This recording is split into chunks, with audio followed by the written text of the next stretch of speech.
You might think it odd that you need to keep the hearing impaired in mind as you're creating audio.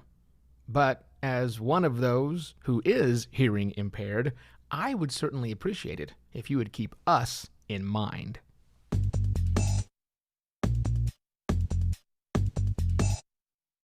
Hello and welcome to another Podcast Pontifications with me, Evo Terra. Over the weekend on Twitter, I posted a little thread imploring my fellow podcasters, specifically podcasters who make audio fiction, to consider the hearing impaired. And I think for a lot of people, it was a bit of a bombshell. They said, well, why would I make audio accessible to deaf people? And it just doesn't make any sense, right? Well, two things. Yes, it does. Second thing is, not all people who are hearing impaired are deaf. Yeah, surprise. Another surprise. I'm hearing impaired. I have moderate hearing loss in both ears, certain frequencies, which impacts my ability, if I am unaided, to just stand and hear things, right? So like a lot of people out there, lots of us out there, we have these little bitty tiny hearing aids on that you can't even see. And many of my friends, when I mention this to them, they're like, but that's not you. And actually, yeah, it really is me. But even when I am aided with my hearing aids on, there are still challenges being hearing impaired. And that is that these cool little pieces of technology that are strapped to our ears, while they are expensive and kind of miraculous, they are far from perfect. And they get easily confused by less than perfect environments, is one way to say that. So it really got me to thinking about what it is we podcasters can do to make sure that people who are hearing impaired are able to get our content. Because we all want to make accessible content. Web accessibility standards have been around for a very long time. And mostly, when we think about web accessibility standards, we're thinking about them for the visually impaired people.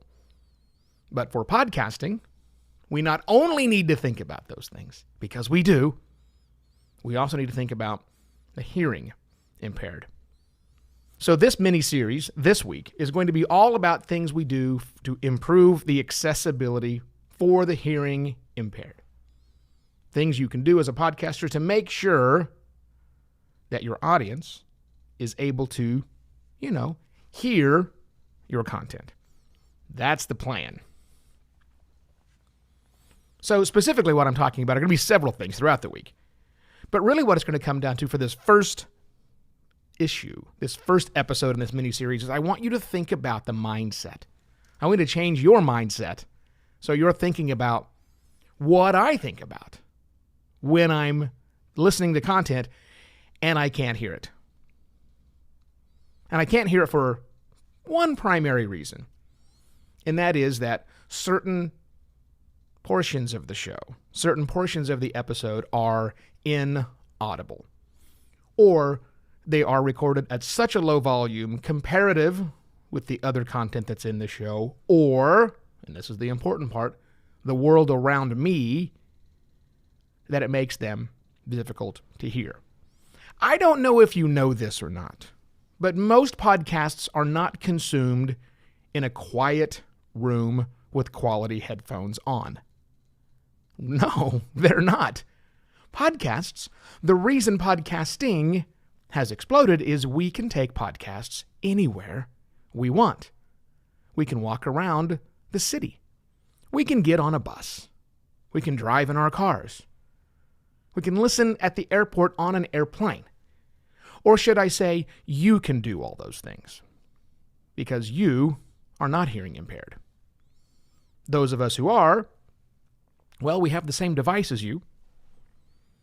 We have the same content access as you, but large portions of that content are inaccessible to us because we can't hear them due to the environment in which we are listening. We don't have the choice to always sit quietly in our office, in our quiet office, and listen. Like you, we have lives to lead.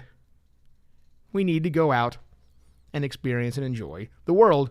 And we would like to take your content along with us if only you would help. And the way you can help is make sure that we can hear it. All of it. Now, there have been some arguments, and we'll get into some of these arguments a little later in the miniseries, that if all of the audio is made audible, then we were removing somehow some creative license from the creator, that they are unable to ply their craft as well as they would like to if they are required to make their content accessible to all of us. I find that argument bunk. And I think if you examined it at any great length and detail, typically by substituting the words hearing impaired for visually impaired or any other group that requires some special attention, that you'd quickly find that argument falling apart. It's really the noisy environments I want you to think about. We'll talk about ways to improve that throughout the rest of the miniseries. I also want you to consider this. Fixing your content for the hearing impaired is not a click button solution. Unfortunately, you probably will not be able to just simply push a button at the end and say, make hearing accessible. Nope. It's going to take a little bit more thought, some techniques, maybe some software. Yep, we're going to need all of those things. Also, it's not just a transcript. A transcript does not solve your problem. Exporting your audio files at -16 LUFS, while is something that you should do, does not fix this problem. Running it through normalizing does not fix this problem. Just adding some compression does not fix this problem. What fixes the problem of accessibility is you, the content creator, making sure it's accessible. Yeah, we'll get into how to do that. I'll give you some resources as this progresses. But for right now, I want you to realize that as more people listen to content, your content, you need to make sure that it's heard everywhere, that they can hear it everywhere. I will tell you this. When I listen to content, I subscribe to a lot of content, as you know. I try a lot of content, and I'm often not in a perfect environment for that content. If I'm in a car or in a busy airport and I can't hear, I stop. I stop listening. And if I was subscribed, I unsubscribed. And I certainly won't recommend it. Because if I can't hear it, somebody else probably can't hear it too. Somebody with even more severe hearing loss than I have. Some that's not correctable like mine is. Yeah. They're going to have an even bigger problem. And that's not good. We can't have these problems. So we're going to talk about ways to make sure this improves for you. We're going to talk about how transcripts can work for you. We're going to talk about the tools you can work. The tools can work for you so that you can help make sure that your audio content for your podcast is accessible so that it reaches the widest audience possible.